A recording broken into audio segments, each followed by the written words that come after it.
Vamos a comenzar el libro de Josué, pero primero vamos a intentar, digamos, presentarlo, ¿no? Fijaos que de hecho el libro de Josué, al menos tal como lo tenemos ahora, no lo escribió Josué. Y la prueba la tenemos, por ejemplo, que nos relata el libro de Josué, nos habla de la muerte de Josué. Por lo tanto, eso él no lo pudo escribir. Luego también se nos habla, por ejemplo, del libro del justo.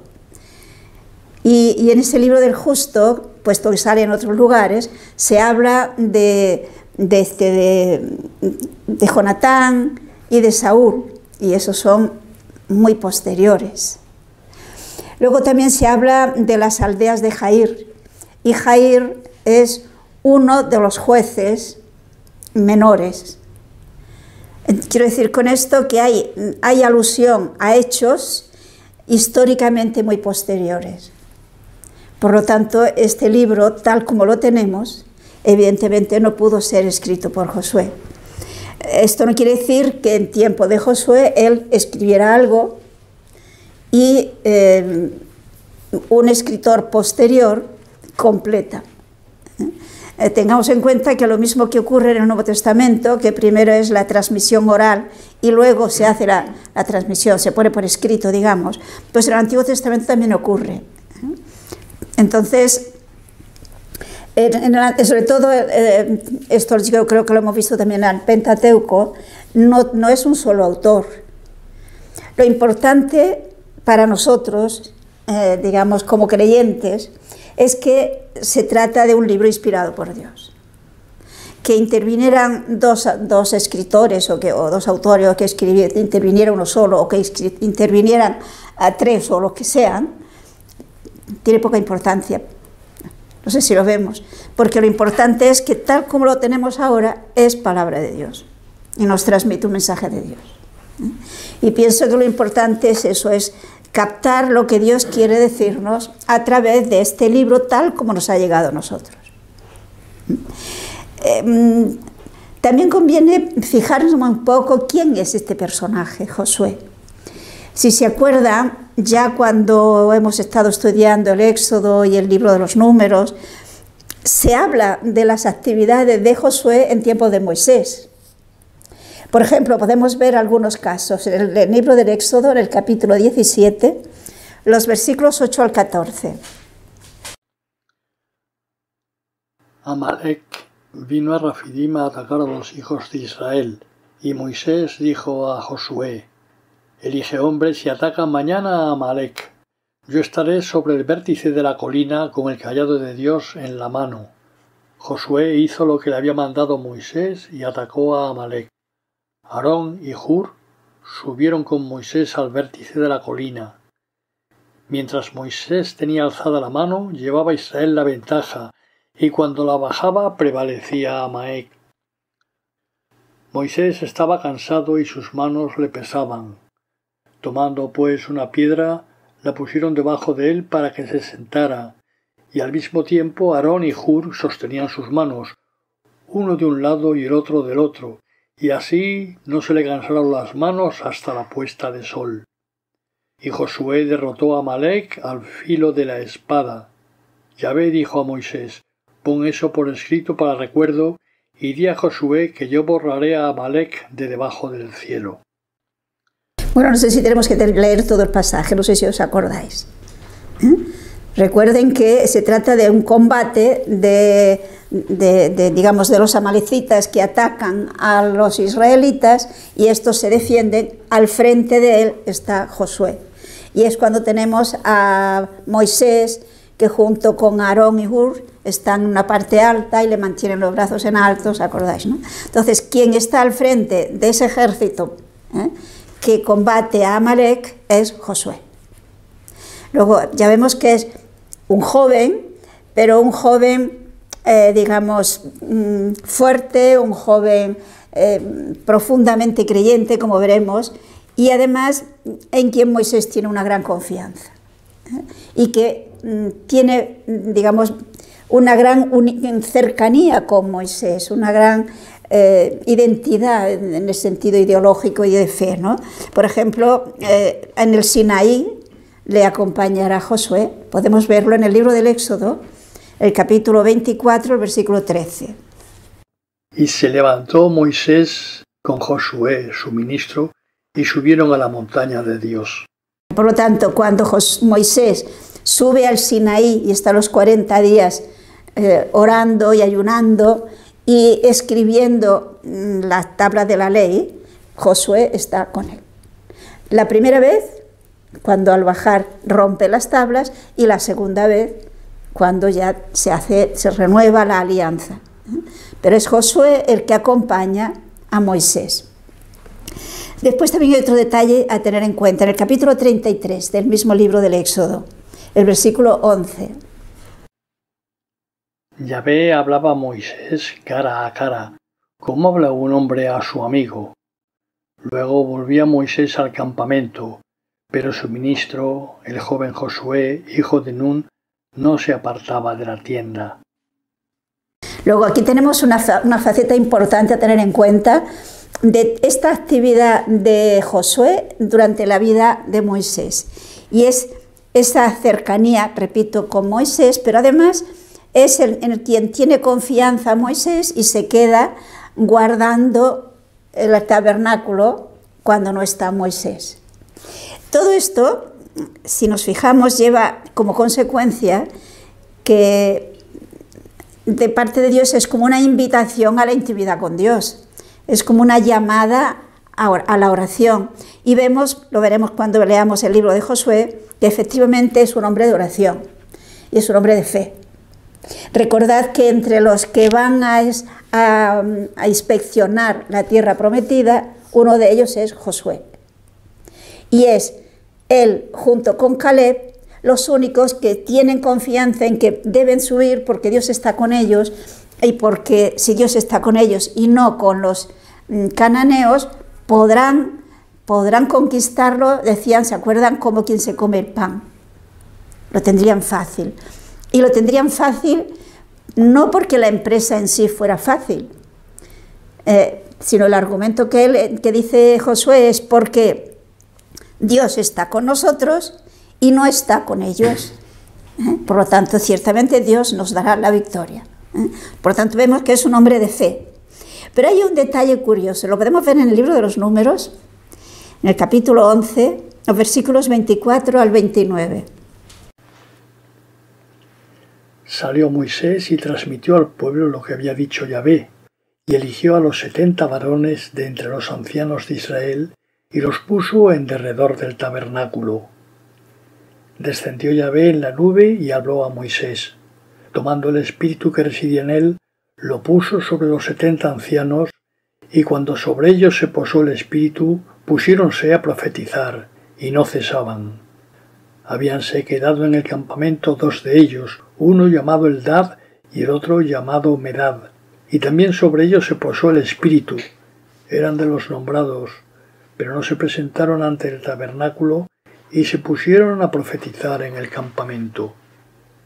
Corrió un mozo a avisar a Moisés, diciendo, Eldad y Medad están profetizando en el campamento. Josué, hijo de Nun, ministro de Moisés desde su juventud, dijo, Mi señor Moisés, impídeselo. Y Moisés le respondió, ¿Tienes celos por mí? Ojalá todo el pueblo de Yahvé profetizara y pusiese Yahvé sobre ellos su espíritu. O sea, aquí nos fijamos que Josué, estamos al comienzo de la salida de Egipto, los primeros episodios de atravesar el desierto antes de celebrar la alianza. Recuerden que es cuando salió al encuentro el suegro de Moisés con su mujer y sus hijos, que le aconseja que él solo no puede llevar todo aquel peso, toda aquella responsabilidad, y que nombre personas que le ayuden en el juicio. Entonces tiene lugar este episodio, ¿no? Que él coge a los 72, que Dios les da el espíritu para que puedan comprender, puedan actuar como jueces, y hay 2 que se han quedado en el campamento. Igualmente reciben el espíritu. Tenemos la actitud, digamos, de celo de Josué, no le parece bien que aquellos dos estén haciendo lo mismo que Moisés, por lo tanto le dice, prohíbeselo que no lo haga. O sea, aquí tenemos un Josué joven, inmaduro todavía. Si os acordáis, también a Jesús le ocurre algo así, ¿no? Cuando hay aquellos que hacen milagros en nombre de Jesús, y creo, si no recuerdo mal, es Juan que le dice, Señor, y Jesús le dirá, déjalos. Pues lo mismo tenemos aquí a Josué, pero esto indica el espíritu filial frente a Moisés. Josué es una persona que ama a Moisés, que está celoso de Moisés. Posiblemente será dentro de todo el pueblo que dentro de su inmadurez, dentro de su juventud, en contraste con Moisés, digamos, tiene más cercanía espiritual a Moisés. Esto lo vemos por toda esta serie de situaciones. Y por último vamos a leer otro texto, que creo que no lo habíamos leído, en el libro de los Números, capítulo 27, los versículos 15 al 23. Moisés habló a Yahvé diciendo, que Yahvé, el Dios de los espíritus de toda carne, constituya sobre la asamblea un hombre, que los conduzca y acaudille, para que la muchedumbre de Yahvé no sea como rebaño de ovejas sin pastor. Yahvé dijo a Moisés, toma a Josué, hijo de Nun, hombre sobre quien reside el espíritu, y pon tu mano sobre él. Ponle ante Eleazar, sacerdote, y ante toda la asamblea, y le instalarás ante tus ojos. Transmítele una parte de tu autoridad para que la asamblea de los hijos de Israel obedezca, que se presente ante el sacerdote Eleazar, que consultará por él el juicio de los Urim ante Yahvé, y según este juicio saldrán y entrarán los hijos de Israel y toda la asamblea con él. Hizo Moisés lo que le ordenó Yahvé, y tomando a Josué le llevó ante Eleazar y ante toda la asamblea, y poniendo sobre él sus manos, le instituyó como se lo había dicho Yahvé a Moisés. Sí, aquí tenemos como Moisés, en un momento dado que Yahvé, cercana a su muerte, le dice a Dios que no puede quedar el pueblo sin pastor, ¿no? No puede quedar el pueblo sin un guía. Y es Dios mismo que le indica que ponga nombre en su lugar a Josué. Y ante el sacerdote, ante el pueblo, de una manera pública, es decir, es una forma de dar autoridad a Josué y que el pueblo lo reconozca, pues nombra a Josué como sucesor de Moisés. Pero no sé si se han fijado cuál es el sacerdote ante el que le presenta. Exacto, ya no es Aarón, Aarón ha muerto. Por lo tanto es uno de sus hijos, Eleazar, que es el que ha sucedido a Aarón en el sumo sacerdocio, diríamos. Por consiguiente, hemos visto que de una manera pública, ante la gente, ante el sacerdote, por lo tanto, dando la máxima autoridad y solemnidad al acto, pues ha quedado constituido oficialmente Josué como sucesor de Moisés, como jefe del pueblo de Israel. Una vez que muere Moisés, pues evidentemente es Josué el que toma el mando. Pero hemos visto cómo Dios, digamos, no improvisa, lo ha ido preparando durante todo el paso del desierto. Él, lo mismo que Caleb, son los que dice el libro del Éxodo, que son de otro espíritu, de ese espíritu de fe que no tenían los otros 10 que fueron a explorar la tierra prometida. En cambio, Josué y Caleb son de otro espíritu. Creo que era el libro de los Números el que nos daba ese detalle. Bueno, pues teniendo en cuenta todo esto, vamos a ir al libro de Josué. El libro de Josué, no vamos a hacer un estudio detallado desde el principio hasta el final, porque hay un montón de batallitas que quizá no nos interesan tanto, ¿no? Sino vamos a intentar ver lo que es el hilo fundamental de este libro de Josué, viendo la figura de este personaje en concreto. Bien, vamos a leer los versículos, capítulo 1, versículos 1 al 9. Después de la muerte de Moisés, siervo de Yahvé, habló Yahvé a Josué, hijo de Nun, ministro de Moisés, diciendo: Moisés, mi siervo, ha muerto. Álzate ya, pues, y pasa el Jordán, tú y tu pueblo, a la tierra que yo les doy a los hijos de Israel. Cuantos lugares pisen la planta de vuestros pies, os los doy, como prometí a Moisés. Desde el desierto hasta el Líbano y el río grande, el Éufrates, y hasta el mar grande a occidente, ese será vuestro territorio. Nadie podrá resistir ante ti por todos los días de tu vida. Yo seré contigo como fui con Moisés, no te dejaré ni te abandonaré. Esfuérzate y ten ánimo, porque tú has de introducir a este pueblo a posesiones de la tierra que a sus padres juré darles. Esfuérzate, pues, y ten gran valor para cumplir cuidadosamente cuanto Moisés, mi siervo, te ha prescrito. No te apartes ni a la derecha ni a la izquierda, para que triunfes en todas tus empresas. Que este libro de la ley no se aparte nunca de tu boca. Tenlo presente día y noche para procurar hacer cuanto en él está escrito, y así prosperarán todos tus caminos y tendrás buen suceso. ¿No te mando yo? Esfuérzate, pues, y ten valor. Nada te asuste, nada temas, porque Yahvé tu Dios irá contigo a donde quiera que tú vayas. Esto es una introducción, por decirlo así, del libro de Josué, que tiene mucha densidad. Vamos a intentar profundizar lo que podamos. En primer lugar, observamos que es Dios el que da a Josué ya la orden de entrar en la tierra prometida y conquistar la tierra prometida, porque la tierra prometida es un don que Dios le da, pero que hay que conquistarla. Si nos fijamos, todos los dones de Dios son así. No sé si nos vemos. Nosotros pensemos en cualquier virtud, la virtud de la fe. Es un don de Dios. Sin ese don de Dios no tendríamos fe, pero tenemos que trabajarlo. Hay que conquistarlo. Por mucho que yo me esforzara, si Dios no me da el don, nunca lo conseguiría. Pero una vez que me da el don, yo tengo que trabajar para que ese don pueda crecer y se pueda desarrollar y pueda llegar a la fe de un santo. Pero no se me da llovido. No sé si me explico. Esto en el orden sobrenatural, pero incluso en el orden natural. Todos nosotros tenemos la facultad de caminar. Eso es un don de Dios. Pero si caminamos es porque lo hemos hecho, hemos empezado a caminar, hemos tenido que trabajar.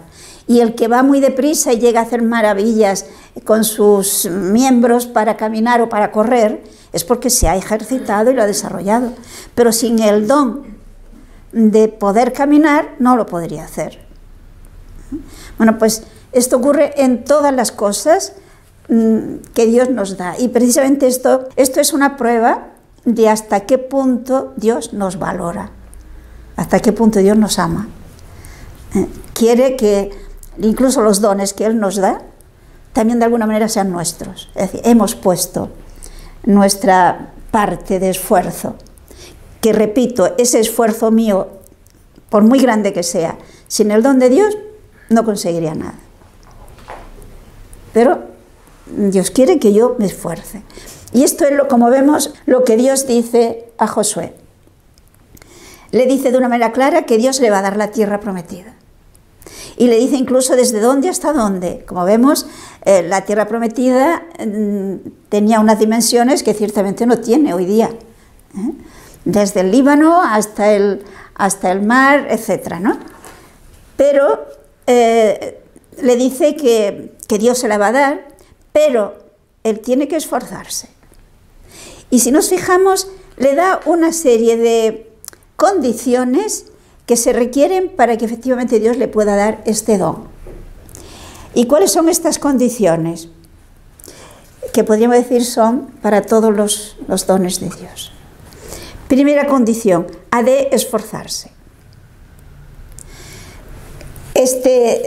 Tener ánimo, decirle has de tener ánimo, has de esforzarte, de alguna manera indirectamente le está diciendo habrá dificultades, no va a ser fácil. Pero tú ten ánimo porque si tienes ánimo lo conseguirás. Esta es la cuestión. O sea, el éxito, diríamos así, está asegurado, pero no sin dificultades. Y esto lo podemos decir para nosotros. Es decir, el éxito el éxito de que un día nosotros podamos ser santos, y santos canonizables, aunque no se nos canonice, está asegurado para todos nosotros. Pero yo tengo que esforzarme. Si yo me esfuerzo, superando todas las dificultades que ciertamente me voy a encontrar en la vida, voy a llegar a la meta. Esto es lo que le dice a Josué, y esto es lo que nos dice a nosotros. Primera condición, por lo tanto, no perder el ánimo, tener la certeza de que el éxito está asegurado, pero yo me he de esforzar. Y no me desanimar ante ninguna dificultad, sea la que fuere, sabiendo que cuento con la ayuda de Dios para superarla. Segunda condición, ser fiel a la ley de Dios. No te apartes ni a derecha ni a izquierda. Fidelidad a lo que Dios nos pide. Se trata de procurar agradar a Dios, lo cual indica que mi interés no ha de ser buscar mi complacencia, buscar mi gusto, buscar mi bienestar, sino buscar hacer lo que a Dios le agrada en cada momento. Hay un texto que se me ocurre en este momento en la carta a los Romanos que nos puede ayudar a ver que después en el Nuevo Testamento coincide en lo mismo. Buscamos Romanos capítulo 12, 1 y 2. Os ruego pues, hermanos, por la misericordia de Dios, que ofrezcáis vuestros cuerpos como hostia viva, santa, grata a Dios. Este es vuestro culto racional. Que no os conforméis a este siglo, sino que os transforméis por la renovación de la mente, para que procuréis conocer cuál es la voluntad de Dios, buena, grata y perfecta. O sea, para el cristiano, según San Pablo, tiene la misma exigencia que tenía Josué. Ir trabajando, transformando su mente, porque la mente del mundo no coincide con lo que Dios quiere, porque el príncipe de este mundo ya sabemos quién es, y lógicamente no coincide con el príncipe, rey de reyes y señor de señores, que es Jesucristo. Por lo tanto, hay que ir transformando nuestra mente para ir descubriendo cuál es la voluntad de Dios. Bueno, pues esto es lo que le dice aquí Dios a Josué. No apartarse ni a derecha ni a izquierda, es decir, procurar hacer en todo aquello que sabe que le agrada a Dios, y para ello, que el libro de la ley no se aparte de él. Es decir, que lo medite día y noche, que reflexione sobre la palabra de Dios, porque ¿cómo puedo saber si agrado a Dios si no sé lo que Él quiere? Por lo tanto, es importante saber qué es lo que Dios quiere, y para eso Dios ya nos lo ha dicho. Tenemos la palabra de Dios. Pero este dice que ese libro de la ley no se aparte nunca de tu boca. Tenlo presente día y noche para procurar hacer cuanto en él está escrito, y así prosperarás en todos tus caminos. Aquí vemos, podríamos decir, las condiciones para tener éxito en nuestra empresa, en nuestro camino. El esfuerzo, el no desanimarse nunca, la fidelidad, el deseo sincero de querer agradar en todo momento a Dios, es decir, ese esfuerzo sincero por ser fieles, y para ello meditar, orar, buscar, una oración que esté apoyada en la palabra de Dios, en reflexionar en mi vida lo que Dios me dice. Entonces, con estas condiciones, tenemos asegurado el éxito. Fijémonos que le dice Dios, no te lo digo yo, no te mando yo. O sea, es Dios el que nos ha dado el proyecto, es Dios el que nos propone el campo en el que hemos de trabajar. Por lo tanto, esfuérzate pues, ten valor, que nada te asuste, nada temas, porque Yahvé tu Dios irá contigo a donde quiera que tú vayas. Yo creo que esto debía ser un versículo que recordáramos de memoria, lo interiorizáramos, para llevarlo a la vida. Porque fijémonos que este versículo interiorizado, asimilado, nos da ilusión, esperanza en cualquier circunstancia. Porque es Dios quien nos lo dice. Es Dios el que ha hecho el proyecto de nuestra vida. ¿Os acordáis en la carta a los Efesios? Cuando nos dice en el capítulo 1 que Dios nos escogió desde antes de la constitución del mundo, es decir, ya pensó en nosotros y nos pensó para que seamos santos e inmaculados en su presencia por el amor. Luego, eso es lo que Dios nos manda. Ese es el proyecto de Dios. Y si es el proyecto de Dios, es realizable. Solo falta que yo no pierda de vista que es una empresa, digámoslo así, de Dios conmigo. No es una empresa que hago yo sola, sino Dios conmigo. Y como Él va siempre conmigo, a donde quiera que vaya, en cualquier circunstancia, el éxito está asegurado. Si de mi parte pongo ese esfuerzo, ese deseo sincero de serle fiel. ¿Que voy a fallar? Claro, pero me arrepiento, pido perdón y no pasó nada.